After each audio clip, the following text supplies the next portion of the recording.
스테이플 돼 있는 거 세 장을 보시면 지난 시간에 오신 분도 계시고 또 여러분들의 기억을 돕기 위해서 지난 시간에 뭘 했는지 간략하게 좀 요약을 하는 시간을 갖도록 하겠습니다. 특별히 지난 시간에는 첫 시간이었는데 초대 기독교인들의 세계관, 그분들은 어떠한 그러한 세계관을 가지고 어떤 가치관을 가지고 살았는가, 그래서 함께 나눴죠. 특별히 이제 초대교회 그러면은 여러분 꼭 이거 외워두세요. 대략 역사가들이 이제 동의하는 건데 1세기부터 6세기 로마 제국이 멸망하는 그 시기까지를 초대교회라고 이야기를 합니다.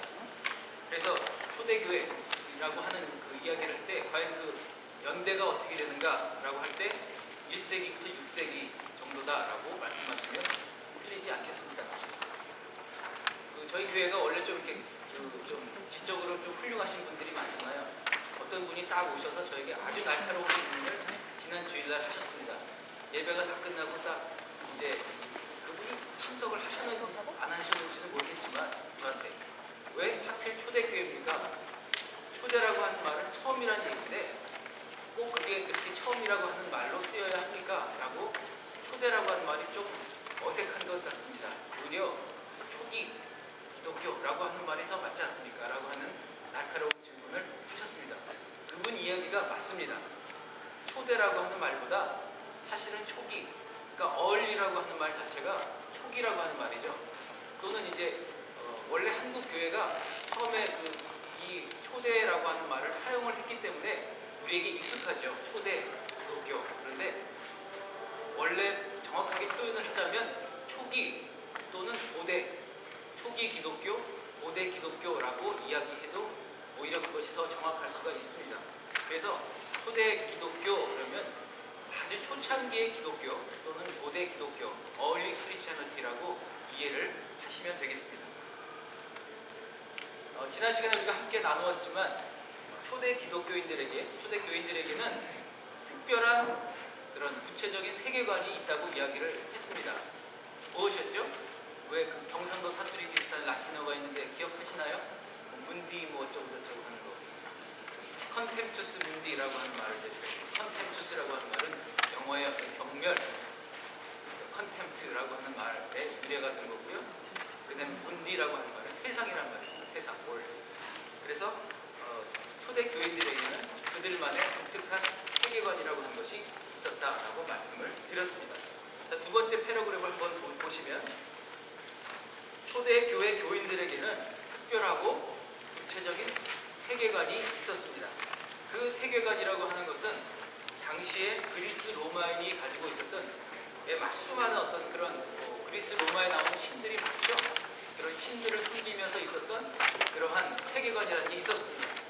그리스 로마 신화에 나오는 수많은 신들이 그 사람들이 그들이 갖고 있던 세계관을 형성하는데 가장 중요한 역할을 했던 것입니다. 그리고 고대 시대 또 예수님이 사시던 당시도 그랬지만 그 이전 시대도 그렇지 않습니까? 왕이라고 하는 존재는 사실은 거의 신과 같은 존재로 역임을 받았습니다. 그래서 황제들은 자신을 스스로 우상화하거나 또는 신격화하는 그런 일들을 했죠. 그래서 그들에게는 곧 왕이 황제가 자신들의 보호하는 신처럼 여겨졌던 것입니다. 그런데 그것에 반대하는 완전히 그것과는 정반대가 되는 그러한 세계관이 있었는데 바로 그 세계관이 기독교적 세계관이라고 하는 것이었습니다. 그래서 세 번째 패러그램을 보시면 그리스도인들은 하나님의 아들이신 예수 그리스도만이 참된 우주의 전능자라고 생각을 했습니다.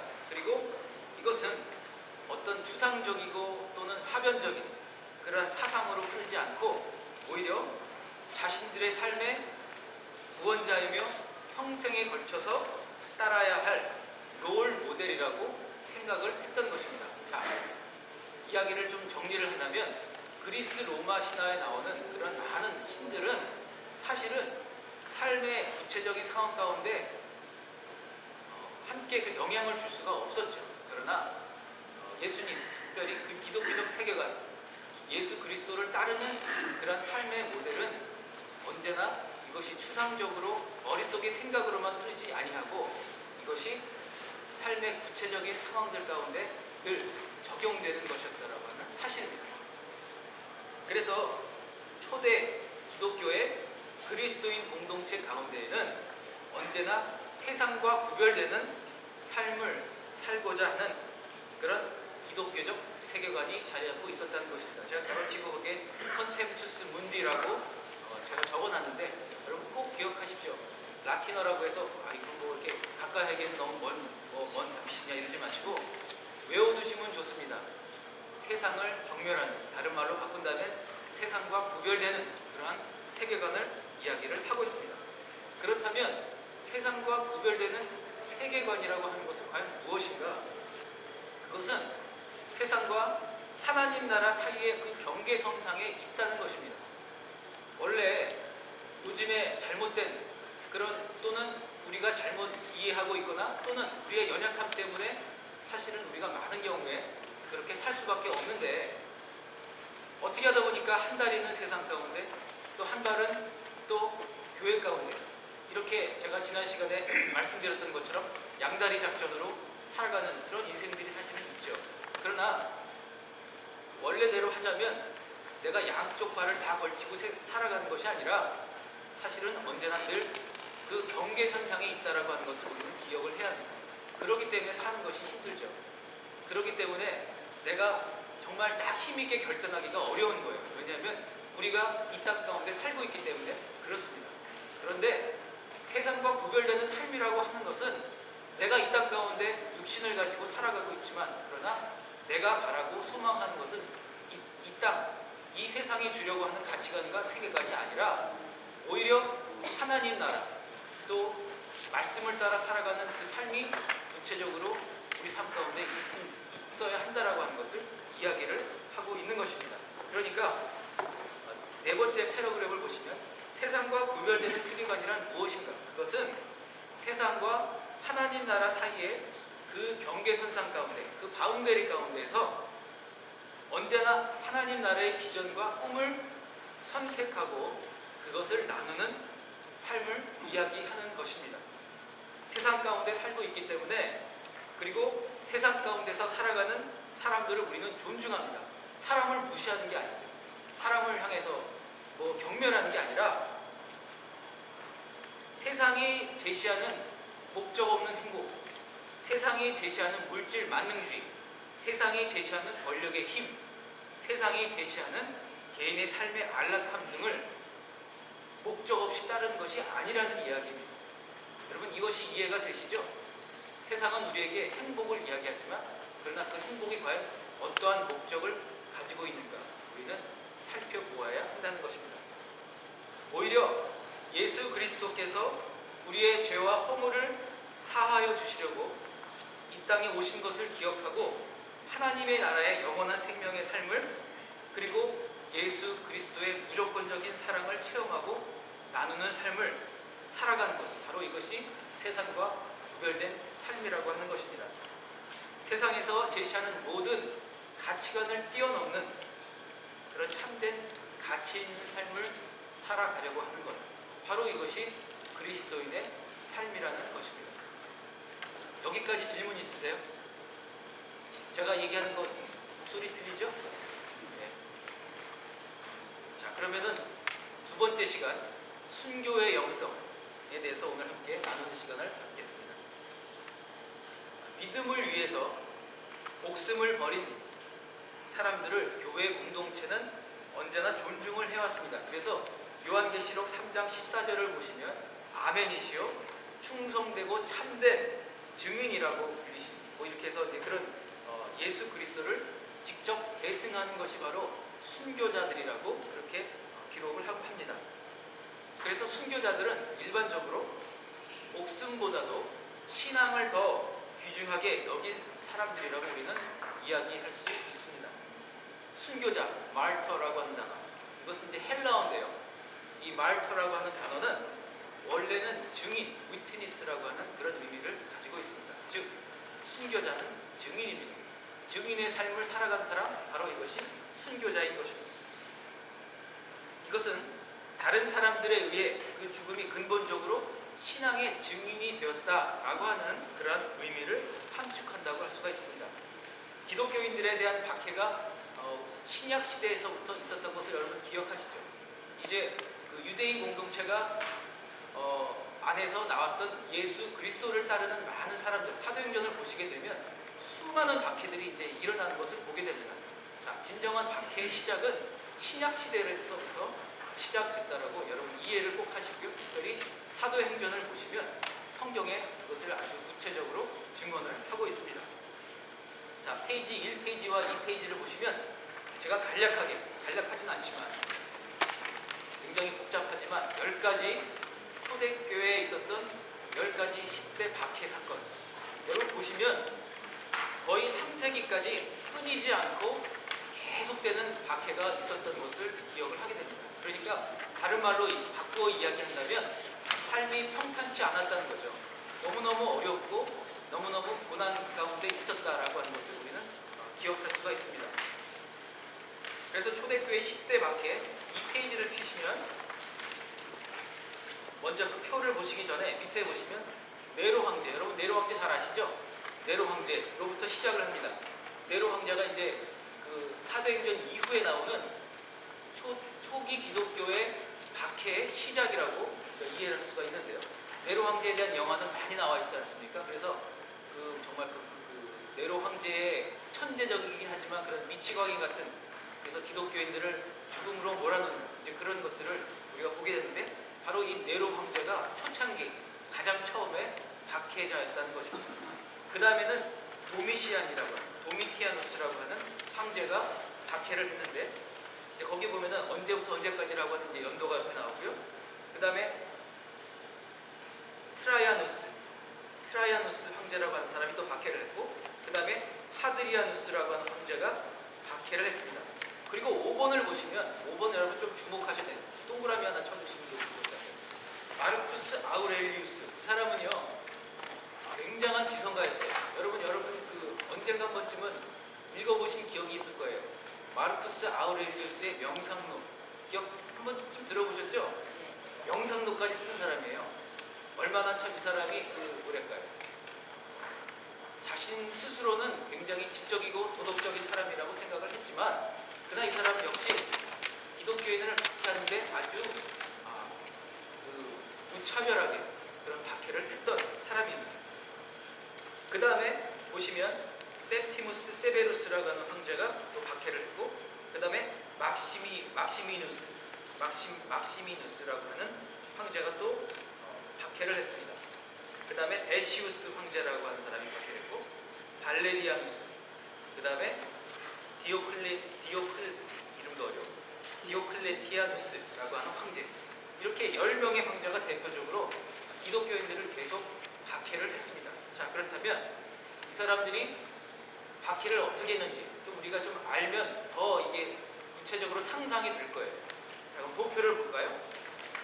도표를 보시면 네로 황제는 이제 어디에 나오죠? 어떤 영화가 대표적인 영화가 있죠? 네로 황제가 나오는 거 뭐가 있나요? 영화들 안 보시나 봐요? 커바디스. 역시 또 이렇게 영화의 효가 된 커바디스 보시면 네로 황제 이야기가 나옵니다. 자, 근데 보면 왜 박해했는가? 박해된 주된 이유는 이제 로마에 아주 대화재가 일어났습니다. 근데 그 대화재의 원인을 크리스찬들이 문질렀다. 그래서 크리스찬들이 나쁜 사람들이다. 그러므로 박해해야 한다라고 했습니다. 박해 방법에 대해서는 알려져 있지 않습니다. 그리고 이 네로 황제가 크리스찬들을 박해할 당시에, 그 당시 무렵에 정확한 연대는 정해져 있지 않지만 사도 베드로 역시 그 당시에 순교했다고 전해지고 있습니다. 그 다음에 두 번째를 보시면 도미티아누스 황제 시절에 기독교인들이 박해했던 이유는, 기독교인들이 자신들 스스로 국가를 정복하고 새로운 국가를 세우려 한다라고 하는 그런 제목으로 박해를 했습니다. 자, 그렇게 오해를 했던 이유 중에 하나가 뭘까요? 그것은 바로 하나님 나라, 킹덤 오브 갓, 바로 이 부분을 강조를 했기 때문이죠. 그래서 어떻게 박해를 했는가 하면 그 고문도 하고 여러 가지를 했겠지만 모든 재산을 다 몰수를 했습니다. 그래서 바로 이때 여러분 카타콤 아시죠? 바로 이때 카타콤이 등장을 하는 거예요. 재산을 완전히 몰수하니까 어떻게 될까요? 이분들이 갈 데가 없죠. 그러니까 다 모여서 집단으로 어디론가 이주를 했어요. 그래서 그 카타콤을 들어가 보시면 그 막 동굴을 막 뚫어놓고 그 안으로 막 들어가죠. 근데 그게 뚫기가 얼마나 어려운데 그 수십 미터, 수백 미터 쪽으로 그 동굴을 뚫어서 그 안에서 공동체 생활을 했다는 것입니다. 그 다음 세 번째로 트라이아누스라고 하는 황제가 있었는데 이때에 박해를 했던 이유는 비밀 별사례를 조직했다라고 하는 죄목으로 크리스찬들을 박해를 했습니다. 근데 이것은 오해였죠. 왜냐하면 이 당시에 여러분 유대인들은 계속해서 반란과 봉기를 일으켰는데 이 당시에 유대인들이 그 마카비우스라고 하는 시대 이후에 계속해서 이제 그 봉기를 일으켰어요. 그래서 언젠가는 로마를 이제는 정복시킬 것이다. 우리가 로마에 혁명을 일으킬 것이다 라고 하는 것을 생각을 했습니다. 그러니까 결국 이것을 했던 것은 유대인들이죠. 유대인들이 했던 것이지 크리스찬들이 아니었습니다. 그래서 황제 숭배 강요라고 하는 이제 그런 것들을 강요를 했는데 어떻게 했냐면 여러분 이제 참 이게 신기한 게요. 황제를 숭배하는 것, 그래서 네가 황제를 신으로 받아들일래 안 받아들일래 라고 하는 것을 알리기 위해서 두 가지 방법을 사용을 했는데 하나는 황제의 그 그림이 그려져 있는 커다란 그림을 갖고 다니는 거예요. 그래서 어떻게 박해를 했는가 하면 그 고문도 하고 여러 가지를 했겠지만 모든 재산을 다 몰수를 했습니다. 그래서 바로 이때 여러분 카타콤 아시죠? 바로 이때 카타콤이 등장을 하는 거예요. 재산을 완전히 몰수하니까 어떻게 될까요? 이분들이 갈 데가 없죠. 그러니까 다 모여서 집단으로 어디론가 이주를 했어요. 그래서 카타콤을 들어가 보시면 그 막 동굴을 막 뚫어놓고 그 안으로 막 들어가죠. 근데 그게 뚫기가 얼마나 어려운데 그 수십 미터, 수백 미터 쪽으로 그 동굴을 뚫어서 그 안에서 공동체의 생활을 했다는 것입니다. 그 다음 세 번째로 트라이아누스라고 하는 황제가 있었는데 이때에 박해를 했던 이유는 비밀 결사례를 조직했다라고 하는 죄목으로 크리스찬들을 박해를 했습니다. 근데 이것은 오해였죠. 왜냐하면 이 당시에 여러분 유대인들은 계속해서 반란과 봉기를 일으켰는데 이 당시에 유대인들이 그 마카비우스라고 하는 시대 이후에 계속해서 이제 그 봉기를 일으켰어요. 그래서 언젠가는 로마를 이제는 정복시킬 것이다. 우리가 로마에 혁명을 일으킬 것이다. 라고 하는 것을 생각을 했습니다. 그러니까 결국 이것을 했던 것은 유대인들이죠. 유대인들이 했던 것이지 크리스찬들이 아니었습니다. 그래서 황제 숭배 강요라고 하는 이제 그런 것들을 강요를 했는데 어떻게 했냐면 여러분 이제 참 이게 신기한 게요.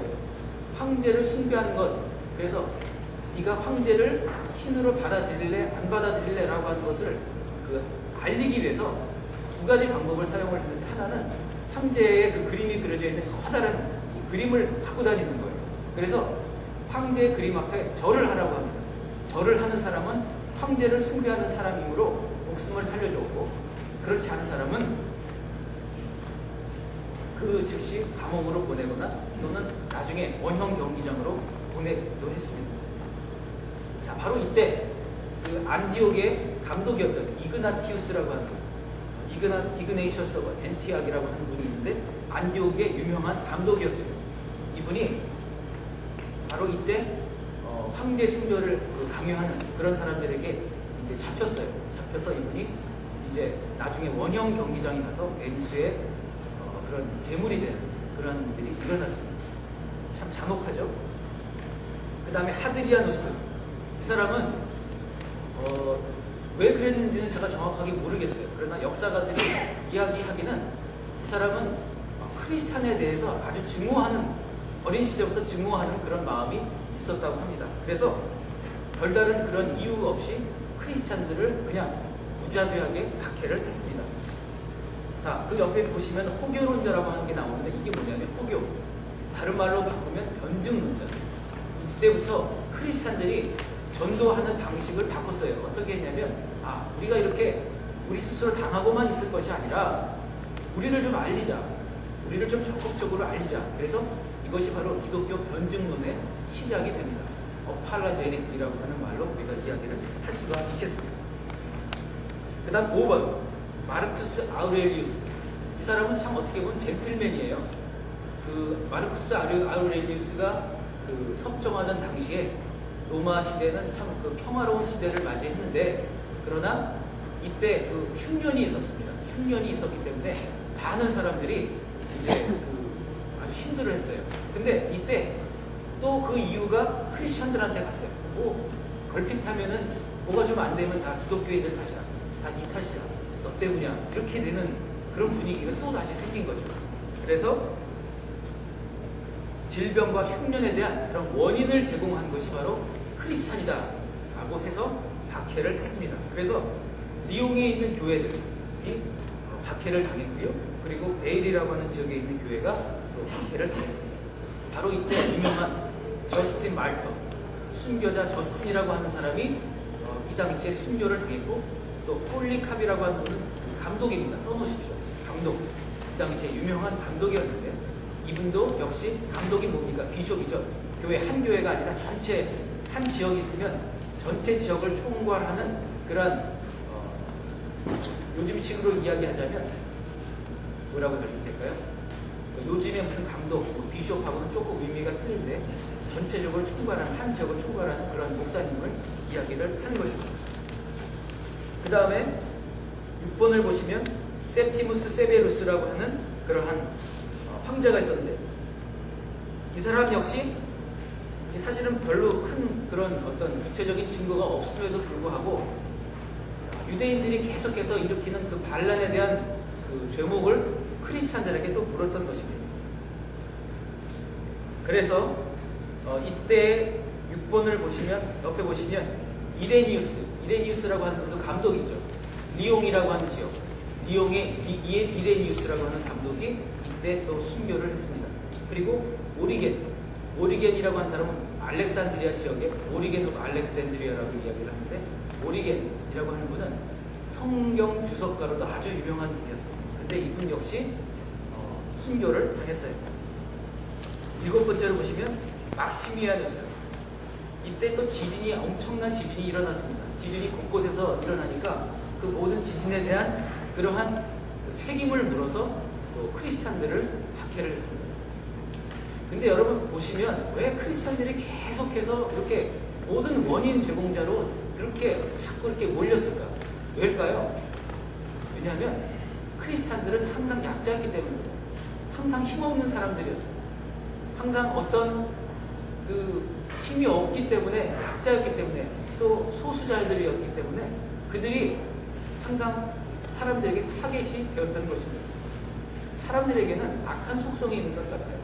약한 사람을 돌보지 않고 오히려 약한 사람에게 더 학대하고 그들에게 폭력을 가하는 것이 인간이 갖고 있는 죄된 본성 중에 한 가지가 아닌가 하는 생각을 해봅니다. 그래서 이때는 여러 가지 박해를 했겠지만, 특별히 그 당시에 금광, 어떤 금을 캐고 하는 무슨 광산 지역에 노예 노동자로 보내기도 하는 그런 일들이 있었습니다. 그 다음에 디키우스라고 하는 황제 시절, 그 다음에 발레리아누스, 그 다음에 디오클레티아누스, 이 세 사람을 이렇게 쭉 보시면 기독교 때문에 이제 로마 제국이 계속해서 쇠퇴하고 있다라고 하는 그런 이유를 대고, 또 흉년이 들었다, 이런 것들도 또 그리스도인들에게 이제 그런 하나의 박해 이유를 얘기를 했습니다. 그리고 이제 그 옆에를 보시면 키프리아누스, 또 카다리우스라고 하는, 카다리우스는 제가 잘 몰라요. 근데 키프리아누스 분도 역시 감독이었죠. 그러니까 여러분 보시면 초대교회 시대에 박해를 당하면서 순교했던 분들을 보시면 아주 다양한, 예를 들어서 남녀노소의 구분이 없이 다 그런 순교하는 그런 자리에 있었는데, 특별히 교회의 어떤 지도층, 교회의 리더들도 역시 박해와 순교 가운데 많이 그런 어려움들을 당했습니다. 여기까지 질문 있으세요? 빠른 시간 내에 10대 박해 사건을 우리가 아주 몇 세기에 걸친 그 박해 사건을 정리를 했습니다.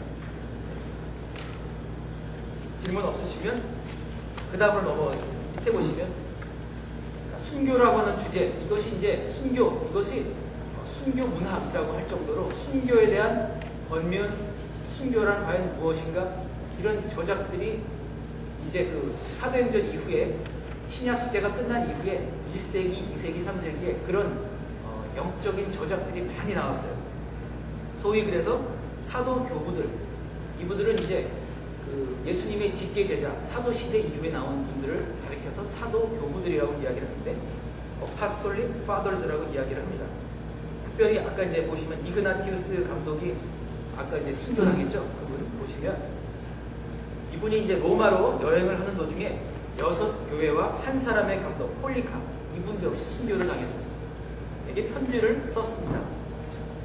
이 이그나티우스라고 하는 감독은 사도 바울을 늘 자신의 삶의 모델로 삼았습니다. 그래서 사도 바울도 역시 64년경에 순교했다고 전해지는데 자신도 사도 바울처럼 순교를 하기를 소원을 했습니다. 그가 뭐라고 얘기를 했냐면 우리는 기독교인이라고 불려야 할 뿐만 아니라 기독교인이 되어야 합니다. 이게 무슨 말인가 하면 원래 크리스찬, 기독교인이라고 하는 말의 유래는 나는 기독교인이야 라고 내가 얘기해서 시작된 게 아니라 저 사람들은 크리스찬이야, 저 사람들은 예수 그리스도를 따르는 사람들이야 라고 다른 사람이 불러준 것으로 인해서 시작이 된 것입니다. 그래서 크리스찬으로 불려야 한다 라고 하는 것은 증인된 삶을 살아야 한다, 그리고 나 스스로 역시 그리스도인이 되어야 한다 라고 하는 두 가지를 이야기를 하고 있는 것입니다. 초대교회로부터 전해져 오는 수많은 순교자의 이야기가 있습니다. 근데 여러분 그 순교자의 이야기들 이렇게 있는 그대로 이야기 이렇게 띄어갖고 딱 읽어드리면 너무 눈물 흘리실 거예요. 그래서 너무 또 이제 그렇게 하면은 이 감정적으로 또 이렇게 될 경향이 없지 않아 있기 때문에 제가 간략하게 두 사람에 대해서 소개를 하겠습니다. 근데 특별히 이제 오늘은 페르페투아, 이분은 귀족 출신의 여성, 젊은 엄마, 젊은 아기를 가진 엄마였는데 이분이 200년경에 카르타고, 지금은 아프리카 지역인데 카르타고 지역에서 순교를 했어요. 근데 이 엄마가 순교를 하게 되는 것을 보면은 예수님을 자신의 구주로 모신다라고 하는 그런 이야기를 고백을 하는 순간 끌려간 거예요. 귀족인데, 로마 시민인데 끌려갔어요. 그래서 원형 경기장에 이제 잡혔는데 감옥에서 자신의 아기를, 정말 그 갓난 아기를 안고 있었는데 그 갓난 아기를 다른 동료에게, 다른 그 감옥에 갇혀 있는 사람에게 내 대신 아기를 잘 키워달라고 아기를 맡기고, 그리고 원형 경기장으로 끌려갔어요.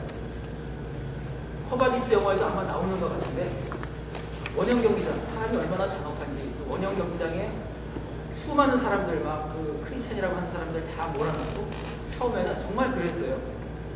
처음에는 정말 짐승들, 사나운 짐승들, 뭐 사자부터 해가지고 무슨 뭐 맹수들, 뭐 이런 것들을 안으로 넣어서 아주 정말 처참하게 그들을 막 그 뭐 물어뜯기고 하는 이런 것들을 하고, 그 다음에는 그래도 사람이 생명이 붙어 있잖아요.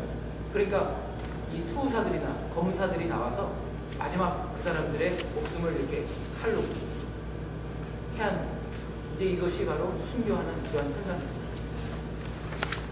그래서 이 젊은 엄마의 순교 이야기가 지금도 많은 사람들에게 전해져 내려오고, 가톨릭 교회에서는 지금도 이 페르페투아를 성인 중에 한 사람으로 추앙을 하고 있는 것입니다.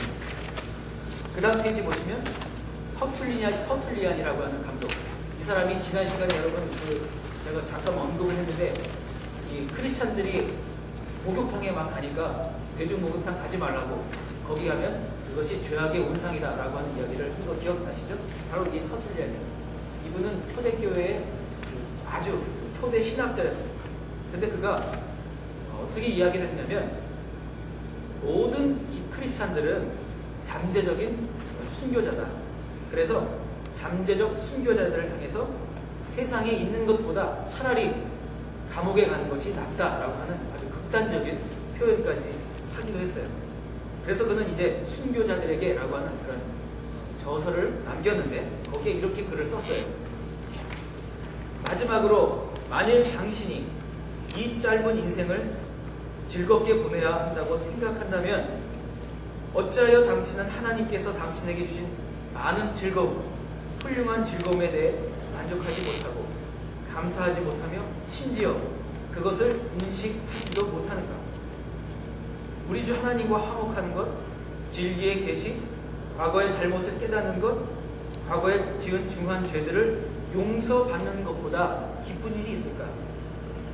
쾌락 자체를 혐오하는 것, 세상이 주는 모든 것을 멸시하는 것, 참 자유, 깨끗한 양심, 만족하는 생활, 죽음의 두려움에서 벗어나는 자유 등 이보다 더 위대한 즐거움이 어디 있을까?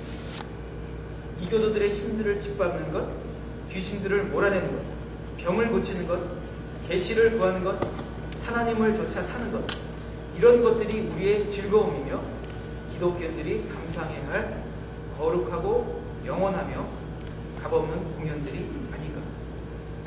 왜 공연이라고 하는 말을 썼냐면 당시에 크리스찬들이 목욕탕 가는 거 그거 별로 많이 못했다고 말씀드렸죠. 그리고 지난 시간에 그럼 뭐 오락으로 뭘 했는가, 그 원형 경기장에서 뭐 했죠? 전차 경기를 즐겼다고 이야기를 했습니다. 그런데 그건 못지않게 후기에 또 생긴 크리스찬들이 갖고 있던 그들의 어떤 그 여가 생활 중에 하나가 뭐였냐면 연극 보는 거였어요. 근데 이 연극은 여러분 알다시피 그리스 로마 신화에 나오는 많은 그런 신들을 주제로 한 그러한 연극이었습니다. 그렇기 때문에 그 연극 봐야 별로 재미도 없고 그것은 세상적인 가치관을 주는 것이다 라고 하는 것을 이야기를 했기 때문에 공연을 보는 것이 중요한 것이 아니라 왜 우리가 어떻게 참된 인생의 즐거움을 가지고 살아야 하는가를 이렇게 이야기를 했습니다. 자, 4가지 정도로 제가 초대교회 순교에 대한, 과연 그렇다면 순교라고 하는 것을 우리가 어떻게 이해를 해야 할까? 순교란 과연 오늘날 우리에게, 오늘을 살아가는 우리에게 무엇인가를 좀 4가지를 한번 나누기를 원합니다. 순교란 거창한 것일 수 있겠지만, 그러나 순교란 세상과 구별된 삶을 살아간 결과, 즉 열매였다는 것입니다. 어느 날 하루아침에 이루어진 것이 아니라 어느 날 갑자기 순교자가 된 경우는 거의 없었어요. 오히려 때로는 안디옥의 이그나티우스 감독처럼 그는 순교하려는 열망으로 가득 찼습니다. 그래서 평생을 나는 순교해야 되라고 생각하고 일부러 잡히기까지 했는데, 근데 몇 번을 그는 순교당할 수 없게 됐어요. 그래서 그가 이야기한 것이 뭐였냐면, 순교는 내가 당하고 싶어서 당하는 게 아니다 라고 그는 그렇게 고백을 했다고 이야기합니다.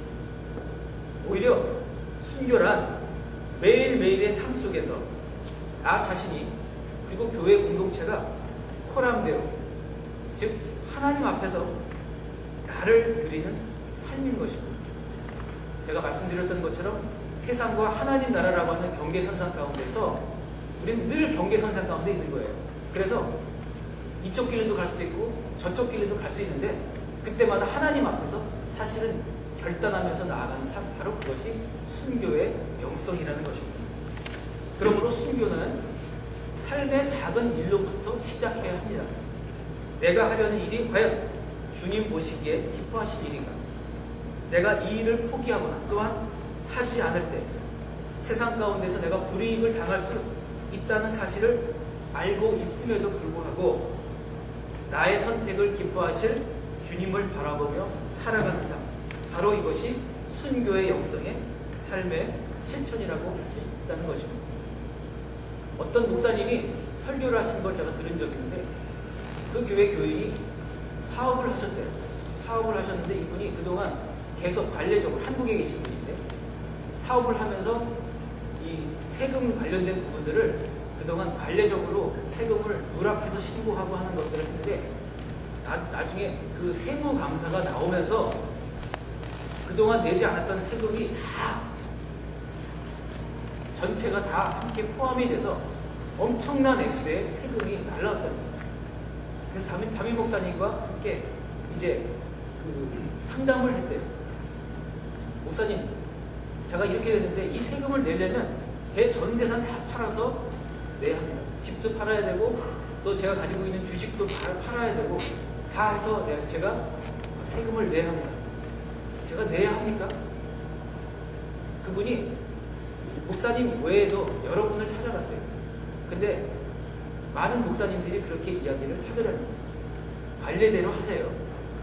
뭐 그렇게 꼭 튀게 삽니까? 그냥 남들 하는 만큼만 하면 되죠. 근데 그 담임 목사님은 그분 역시 세금을 내는 분이에요. 근데 그분이 집사님, 제가 이 말씀 드리는 거 정말로 힘든 이야기고 제가 이 말씀을 드린 다음에 저 역시 제가 어떻게 과연 이 말을 감당하려고 이 말을 하는지는 모르겠습니다. 그러나 세금 내십시오. 전 재산 다 팔아서 세금 내십시오. 그 다음에 아이들도 지금 다니는 학교에서 다른 곳으로 전학을 가야 한다면 전학시키십시오. 그리고 하나님이 어떻게 인도하실지 기대하십시오. 재물로 인하여, 물질로 인하여 하나님 앞에 떳떳하지 못할 바에 하나님 앞에 떳떳하십시오. 그렇게 이야기를 했다는 그런 설교를 들은 적이 있습니다. 뭐 그분이 설교만 그렇게 하고서 말만 그렇게 하는 목사님이셨다면 제가 인용하지 않습니다. 그분 역시 여러 가지 그런 자신의 기득권과 이런 것들을 포기한 것 때문에 불이익을 당하는 그런 목사님이십니다.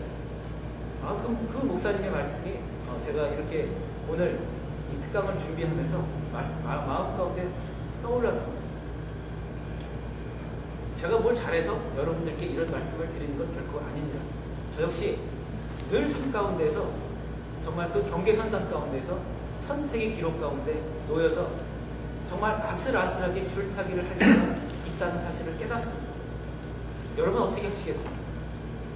여러분은 어떻게 사시겠습니까? 그래, 순교의 이야기는 먼 이야기입니다. 과연 그럴까요? 저는 그렇지 않다고 생각합니다. 하나님 앞에서 우리는 어떻게 해야 합니까? 하나님 앞에서 우리는 정말로 하나님께서 원하시는 그런 삶으로 늘 매일매일 가장 작은 일이라 할지라도 떳떳하게 결단하며 살아가야 합니다. 기독교 역사 2000년을 제가 공부하면서 깨달은 교훈 중에 하나는 지금도 여전히 수많은 그런 순교자의 그런 삶을 살아가는 그런 사람들이 분명히 있다는 것입니다. 가깝게는 지금도 남미의 엘살바도르에 있는 그 지역 가운데는 수많은 반군들 또는 공산주의적인 사상을 가진 사람들이 많은 그런 가톨릭 사제들을 탄압하는 것들을 보게 됩니다. 수많은 엘살바도르의 가톨릭 신부님들이 무참하게 살해를 당하고 있는 그런 현실이 오늘날에도 펼쳐지고 있습니다. 오늘날에도 순교라고 하는 것은 가까이에게 타기엔 너무 먼 당신이 아니라 오늘 우리가 살아가는 삶의 현장 가운데 있습니다. 캄보디아 거기도 예외가 아닙니다. 여전히 지금도 그곳에는 공산주의적인 사상을 가진 무리들이 지금도 무장을 하고 마을을 습격하고 사람들의 목숨을 해하는 그러한 일들이 있다는 것입니다. 3번을 보시면 교회의 총체적인 부패에 항거하며 목숨도 아끼지 않았던 수많은 중세시대의 기독교인들, 그리고 바로 그들의 순교의 위대한 피가 종교개혁을 낳게 했다는 것입니다. 공산주의에 항거하며 믿음의 공동체를 보호했던 엘살바도르의 가톨릭 사제들, 그리고 나치 시대에 히틀러에 항거했던 젊은 신학자 디트리 보네포라고 하는 사람을 우리는 기억해야 합니다. 특별히 이 디트리 보네포 목사에 대해서 간략하게 말씀을 나누고 정리를 하고자 합니다. 이분은 이제 믿음의 명문가에서 참 태어난 분이에요. 3대째 목사님의 집안에 태어났는데 또 공부도 많이 하신 분이고, 그래서 미국에 잠시 한 2, 3년 이제 뉴욕에 있는 유니온 신학교라고 하는 곳이 있습니다. 그곳으로 이제 유학을 가 있었는데 갑자기 소식을 듣습니다. 그 나치가 그와 함께 행동했던 고백교회라고 하는 곳이 그 당시 독일 교회 가운데 있었는데 독일 교회의 그 젊은 목회자들을 다 체포했다는 거예요. 그 소식을 듣자 보네포는 두 가지 경계선상 가운데에서 선택의 갈림길에 놓여 있었습니다. 내가 고국으로 돌아갈 것인가? 아니면 미국에 망명 신청을 할 것인가? 그는 기도하고 깊은 고민 가운데 빠졌습니다. 그러나 그의 마지막 결론은 내가 비록 체포되고 그리고 나의 생명이 빼앗기는 그런 순간이 온다 할지라도 내가 나와 함께했던 그들에게 나는 돌아가야 돼. 그래서 그는 독일로 돌아갔습니다. 귀국하자마자 공항에서 나치들에 의해서 체포되었고 그는 감옥에 갇혔습니다. 그는 감옥에 갇혀서 고문을 당하고 또 수많은 그러한 정말로 치욕적인 그러한 일들 속에서 몇 년을 살았습니다. 그리고 그가 그곳에서 지인들에게 보냈던 그런 서신들, 또 그가 썼던 일기, 그가 썼던 묵상들, 설교, 이것이 다 함께 모여서 디트리 보네거의 옥중서신이라고 하는 책으로 나와 있습니다. 여러분, 한국말로도 번역이 되어 있습니다. 꼭 한번 일독을 권합니다. 근데 그가 이렇게 그 옥중서신 가운데 이렇게 이야기를 했습니다. 세계를 고찰하고 해명하는데 보다 유용한 열쇠이자 풍성한 원리가 되는 것은 개인의 행복이 아니라 개인의 고난입니다. 너무나 멋진 말 아닙니까? 그는 고난을 하나님의 영광을 올려드리는 바로 도구로 승화시켰던 것입니다. 그는 결국 평장의 이슬로 사라지고 말았지만 그러나 그가 함께 활동했던 독일의 고백교회와 그리고 그와 함께 있던 젊은 신학자들 또 그들이 함께 했던 그 하나님의 영광을 드러냈던 그 역사적인 그런 일들은 지금도 여전히 수많은 크리스찬들에게 귀감이 되고 있는 것입니다. 순교의 영성이라고 하는 것은 저는 진정한 제자도의 영성이라고 생각합니다. 진정한 제자도의 영성, 성숙한 그리스도인으로 살아간다는 것, 영적 아비와도 같은 그러한 신앙의 사람으로 살아간다는 것은 언제나 수많은 시련과 고난의 도전 가운데 놓여 있는 것입니다. 우리는 여전히 선택의 갈림길 가운데 있습니다. 제가 일부러 이렇게 선택의 갈림길에 놓여 있습니다라고 여운을 맺고 그리고 끝내려고 합니다.